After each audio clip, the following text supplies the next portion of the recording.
افترا علی اللہ کذبن میں کون لوگ ہیں کہ جو اللہ تعالیٰ پہ جھوٹ باندھیں اور یہ کہیں ما انزل اللہ من شیء، یا جیسے کہ سورہ ملک میں آیا ہے دوزخ کے دہانے پر مکذبین سے پوچھا جائے گا الم یأتکم نذیر، کیا تمہارے پاس نذیر نہیں آیا تھا کوئی ڈرانے والا؟ تو وہ کہیں گے آیا تو تھا، فکذبنا، ہم نے اسے جھٹلا دیا، وقلنا ما نزل اللہ من شیء، اور ہم نے کہا کہ اللہ نے تو کچھ نازل ہی نہیں کیا، یعنی ہم نے اس کو جھٹلا دیا عملی طور پہ۔ اسی طرح ہر ایک رسول کی تکذیب کی گئی ہے، اس پہ الزامات لگے ہیں کہ آپ اللہ کے رسول نہیں ہو، بل افترا ہو بل ہوا شاعر، یا تو اس نے گھڑ لیا ہے یا یہ شاعر ہے، ساحر اور مجنون کے القاب ملے ہیں کہ یہ ساحر ہے یا دیوانہ ہے۔ تو یہ یعنی اللہ تعالیٰ کے رسول پر الزام گھڑنا، اللہ پہ جھوٹ باندھنا، یعنی اللہ کے رسول کی رسالت کو نہ ماننا، تو یہ اللہ پہ جھوٹ باندھنے کے مترادف ہے۔ تو ایک لوگ تو یہ ہیں جو رسول کی رسالت کو نہیں مانتے یا رسالت کی ضرورت کو محسوس نہیں کرتے اور رسول کو جھٹلاتے ہیں، تو یہ دراصل اللہ تعالیٰ پہ جھوٹ باندھتے ہیں۔ کذب بآیات میں ہم لوگ آتے ہیں، ہم قرآن کو مانتے ہیں، ہم رسول کو مانتے ہیں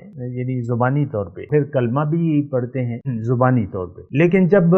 آیات کی تصدیق کا مسئلہ آتا ہے تو ہم اس کی عملاً تصدیق نہیں کرتے۔ آپ دیکھ لیں آج جو مسلمان قوم ہے اس نے عملی طور پہ قرآن سے اپنا رخ پھیر لیا ہے، اس کا رخ اب دنیا کی طرف ہے۔